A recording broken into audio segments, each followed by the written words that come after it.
who decides on that line between surveillance for safety and surveillance that encroaches people's, civil liberties? Yeah, I'll speak more as a political scientist than a technologist and say that that line is just a function of, the level of democracy in the country and the legitimacy of the government and power.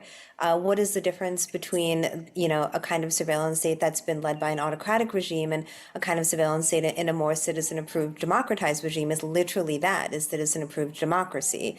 And then, again, this is not for me to decide or for anybody else to decide. It's really just it should be based on what the United States is built on, public consensus. And now there's quite strong, in certain pockets of the country and increasingly all over the country, public concern about the overreach of the current government. And the thing about these kinds of surveillance tools is they build an infrastructure. That infrastructure cannot be rolled back. So we cannot just pull it back when we say, oh, actually, this is a government that's overreaching, and oh, you can have more because this is a government that's not overreaching.